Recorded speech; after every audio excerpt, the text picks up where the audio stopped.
शंकराचार्य के सिद्धांतों में बहुत कमियां हैं। धिक्कार, मायावादियों का कृष्ण भजन क्या है? धिक्कार करने योग्य है। उनका कृष्ण भजन भगवान कृष्ण के अंगों में अब वज्र के समान चुभता है, कष्ट देता है। जय श्री कृष्ण। आज हम इन सज्जन के विषय में बात करेंगे जो इस्कॉन के सज्जन हैं और इनका ये कहना है मायावादियों के द्वारा किया गया जो कृष्ण भजन है वो धिक्कार करने योग्य है। अब प्रश्न ये उठता है कि यदि ये लोग भगवान श्री कृष्ण के नाम को परम पवित्र मानते हैं तो परम पवित्र नाम को लेने वाला चाहे कोई भी व्यक्ति हो, भजन गलत कैसे हो सकता है? वो धिक्कार करने योग्य कैसे हो सकता है यदि ये लोग भाव को सर्वोपरि मान रहे हैं? यदि भाव सर्वोपरि है तो तुम्हारा भाव सही, उसका भाव गलत, इसका निर्णय किस प्रकार से होगा? यदि आप शास्त्रीय सिद्धांत को सर्वोपरि मानते हैं तो ये भी मानना पड़ेगा कि जिस प्रकार से ये लोग गायत्री मिलिच्छों को दे रहे हैं, जनेऊ मिलिच्छों को दे रहे हैं, जो कि शास्त्र में निषेध है, तो वहाँ पर ये लोग स्वयं गलत हैं। ये अन्य को गलत कैसे कह सकते हैं? किस आधार पर ये लोग जो है वार्ता कर रहे हैं? और जब ये इन लोगों से कहा जाए कि आपकी जो समझ है वो ठीक नहीं है, आप गलत कर रहे हैं, तो ये लोग कहते हैं कि हम गलत क्या कर रहे हैं? हम तो कृष्ण नाम का प्रचार कर रहे हैं, हम तो लोगों में कृष्णा कॉन्शियसनेस जगा रहे हैं, तो इसमें गलत क्या है? यदि आप म्लेच्छ को जनेऊ दे रहे हैं, यदि म्लेच्छ के द्वारा किया गया कृष्ण भजन ठीक हो सकता है और एक म्लेच्छ व्यक्ति भी व्यास गद्दी पर बैठ करके कथा कर सकता है, जो कि उसके लिए अलाउ नहीं है। स्त्री शूद्र द्विज बंधु नाम त्रयीन श्रुति गोचरा। यदि एक म्लेच्छ व्यक्ति व्यास पीठ पर बैठ करके कथा कर रहा है तो ऐसे में जो जिन लोगों को ये लोग मायावादी कह रहे हैं, जो कि परंपरा से ब्राह्मण हैं, जो कि परंपरा से शास्त्र का जिनको अध्ययन प्राप्त है, तो उन लोगों के द्वारा किया गया कृष्ण भजन कैसे गलत हो रहा है? यहाँ पर ये प्रश्न उठेगा, क्योंकि रूल जो है वो सबके लिए इक्वली होना चाहिए। यदि सिद्धांत बार बार बदलता रहे, यदि रूल बार बार बदल रहा है, तो वो सिद्धांत नहीं है, वो बायस होता है। इसीलिए यदि आप ऐसी समझ रखते हैं कि भाव बहुत आवश्यक है, भाव जरूरी है, तो भाव सबके लिए इक्वल होना चाहिए। इनका कहना है कि धिक्कार करने योग्य है, माने कि तुम कृष्ण को जिस प्रकार से समझ रहे हो, जिस प्रकार से समझ करके तुम कृष्ण का भजन कर रहे हो, उस प्रकार से भजन करना गलत है। तो ये जो रूल है ये केवल और केवल अन्य व्यक्ति पर, एक पर्टिकुलर व्यक्ति के ऊपर या पर्टिकुलर ग्रुप के ऊपर कैसे अप्लाई हो सकता है? यही रूल तुम्हारे ऊपर भी तो अप्लाई हो सकता है कि तुम्हारी जो समझ है भगवान श्री कृष्ण को लेकर के, तुम जिस प्रकार से श्री कृष्ण को समझ रहे हो, वो जो तुम्हारी समझ है वो गलत है। जिस प्रकार से वर्ण व्यवस्था का विरोध करना, जिस प्रकार से भगवत गीता में लिखा गया है 18वें अध्याय के अंदर कि भगवान कृष्ण अर्जुन से कहते हैं मेरा जो ये गीता शास्त्र है बड़ा गोपनीय है, इसको उन लोगों से छुपाओ जो लोग भक्त ना हो, जो लोग की श्रद्धा गीता के अंदर ना हो, क्योंकि इससे मेरा ही अपमान होगा। तो जब भगवान कृष्ण गीता में कह रहे हैं कि ये ज्ञान गोपनीय है, इसको छुपाओ, तब वहां पर तुम लोग भाव लगा रहे हो, शास्त्रीय सिद्धांत लागू नहीं कर रहे। भगवान कृष्ण कह रहे हैं कि श्रुति स्मृति ममे वाक्य यस्थोलंघ्य वर्तते आज्ञा छेदी मम द्रोही मद भक्तोपि न वैष्णव। वो व्यक्ति मेरा भक्त नहीं हो सकता जो श्रुति स्मृति की आज्ञा का उल्लंघन कर रहा है, उसकी मर्यादा को तार तार कर रहा है, उसकी मर्यादा का अतिक्रमण करके यदि वो कोई कार्य करता है, फिर चाहे आप कृष्ण भजन ही क्यों ना करें, वो गलत है।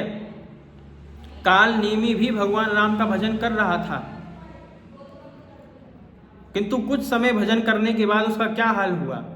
वो किस उद्देश्य से भजन कर रहा था, किस उद्देश्य से नाम ले रहा था? तो ऐसे हजार काल नेमी हैं इनके जैसे, जो केवल अपना भजन तो ठीक मानते हैं किंतु अन्यों का गलत मान रहे हैं, स्वयं शास्त्रीय सिद्धांत पर नहीं चल रहे। वहीं पर इन लोगों के लिए भगवान को कुछ भी भोग लगाना ठीक हो जाता है। भगवान को आप मैगी भोग में लगाओ, मैक्रोनी भोग में लगाओ, चाउमीन भोग में लगाओ, भाई कुछ भी भोग में लगाओ, वो सब ठीक है, बस उसमें प्याज लहसुन नहीं होना चाहिए। ये बात तो बिल्कुल ऐसी हो गई कि भैया हम नॉनवेज तो खा रहे हैं किंतु उसमें प्याज लहसुन नहीं है। हम मांसाहार तो कर रहे हैं, हमने मांसाहार किया किंतु वो सात्विक मांसाहार था, मालूम है, उसमें प्याज लहसुन नहीं था, तो बिना प्याज लहसुन का मांसाहार किया था। तो इस प्रकार के जो ये तर्क देते हैं ये लॉजिकली बिल्कुल गलत है। इसका कोई लॉजिक बन रहा है कि तुम्हारा भाव गलत है, हमारा भाव सही है? भाव तो भाव है। फिर यदि कोई व्यक्ति मछली का भी भोग लगाएगा फिर उसका भी भाव है, वो भी ठीक है। यदि कोई व्यक्ति प्याज और लहसुन का भोग लगा रहा है ये कहते हुए कि मेरा भाव है, तो वो भी ठीक है। फिर वहां पर यदि कोई व्यक्ति कृष्ण भजन कर रहा है प्याज लहसुन को खाते हुए भी, तो तुम ये नहीं कह सकते उसका कृष्ण भजन गलत है, क्योंकि तुमने पहले ये कह दिया कि भगवान तो भाव के भूखे हैं। तुमने पहले ये कह दिया कि भगवान कृष्ण का नाम कोई भी जपे, भगवान कृष्ण का नाम परम पवित्र है। यदि भगवान कृष्ण का नाम परम पवित्र है और यदि उसको कोई भी जप रहा है तो उसका उद्धार हो जाएगा। और यदि ऐसा नहीं हो रहा है तो तुम्हारे द्वारा जो भगवान कृष्ण की व्याख्या बताई जा रही है उसमें तो भगवान श्री कृष्ण बाधित हो रहे हैं, उनका नाम बाधित हो रहा है। और जब भगवान कृष्ण का नाम बाधित हो रहा है कि एक पर्टिकुलर व्यक्ति उनका नाम ले रहा है और उससे जो है भगवान कृष्ण को कष्ट हो रहा है, तो ऐसे में नाम की सार्थकता कैसे प्रकट कर सकते हो? तुम उसकी महिमा को कैसे बता सकते हो? फिर यहाँ पे तो जो नाम की महिमा है वो तो सर्वोत्कृष्ट दिखाई नहीं पड़ती। तो यही समझना पड़ेगा कि फिर तो नाम की महिमा है ही नहीं। तो ये जो बात है बहुत ध्यान देने योग्य है। एक तरफ इस व्यक्ति ने ये कहा कि सामने कहते हैं कि नहीं हम तो शंकराचार्य जी को मानते हैं, हम तो नहीं शंकराचार्य जी को कौन नहीं मानता। वहीं पर अपने लेक्चर्स में कह दिया कि उनका भजन धिक्कार करने योग्य है। वाह! ऐसा डबल स्टैंडर्ड यदि आप सेट करते हैं तो आप भगवान का प्रचार नहीं कर रहे, आप नाम का प्रचार नहीं कर रहे, आप एक दोगलापन कर रहे हैं कि कोई व्यक्ति हमारे अनुगत होता है वही व्यक्ति सही हो सकता है। यदि कोई व्यक्ति हमारे दल का नहीं है, कोई व्यक्ति हमारे अनुगत नहीं है, ऐसा व्यक्ति गलत है। क्योंकि हमको सब में हमको जो है सबको अपने आप में सम्मिलित करना है, जैसा कि मुसलमान और ईसाइयों का रहता है कि हमसे अलग थलग जो व्यक्ति है वो सब गलत है, वो सब काफिर हैं, इसलिए उनको मारो, ऐसा उनकी कुरान कहती है। और ऐसा ही तुम लोग कह रहे हो कि हम जो कृष्ण भजन करते हैं वही सही है, बाकी जो कर रहे हैं वो सब गलत है। तो सभी लोगों को हमारी ऑर्गेनाइजेशन में आना चाहिए, इसका भाव ये निकलता है।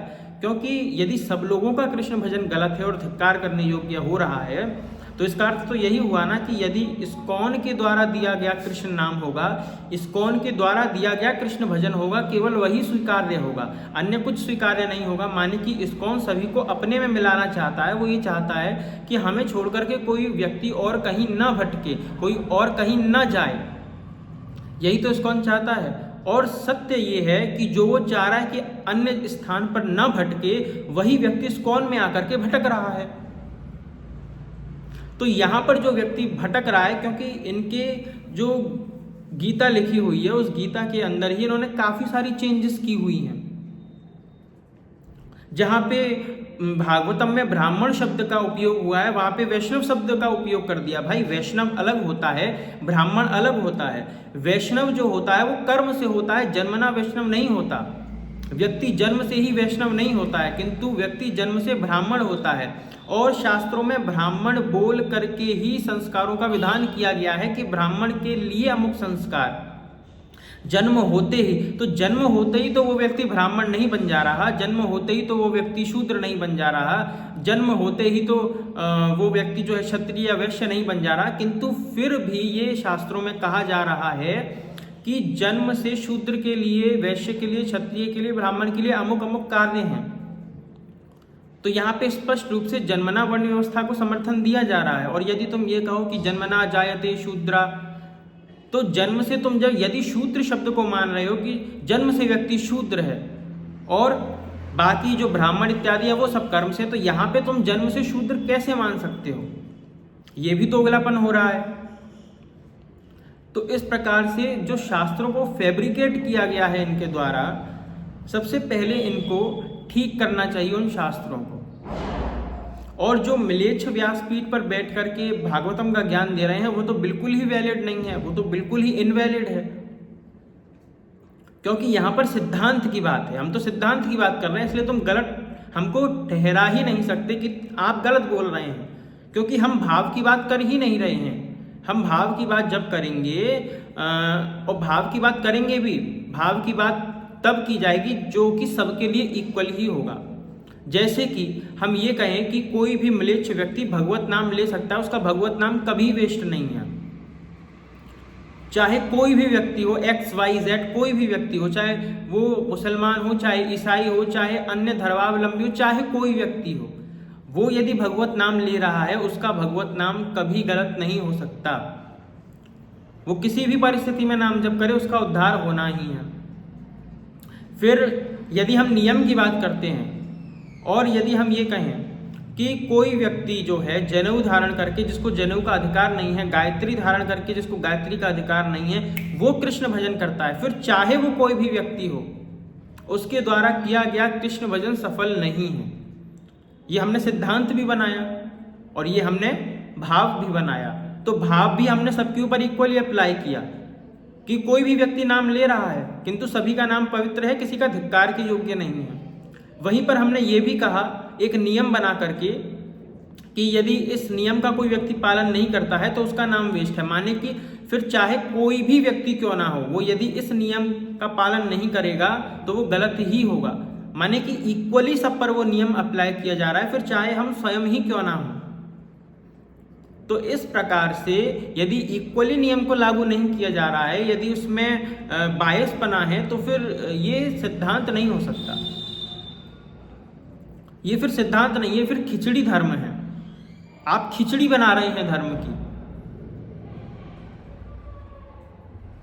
तो इस प्रकार से यदि शास्त्रीय सिद्धांतों को ठीक से नहीं समझा जाएगा तो अनर्थ ही होगा। इसीलिए ऐसा अनर्थ करने से जो है बचें। और यदि आपको अनर्थ ही करना है फिर तो आप अनर्थ कर ही रहे हैं। अलग अलग स्थानों पर गीता को दे करके जो कि लोग पवित्र हैं उनके जो कि लोग अपवित्र हैं उनके हाथों में भी गीता थमा करके अनर्थ तो फिर हो ही रहा है। तो इस दृष्टिकोण से आप बिल्कुल सही से तो होते ही नहीं हैं भाई। इसीलिए थोड़ा सोच समझ करके बोला करें कि हम क्या बोल रहे हैं। जय श्री कृष्ण।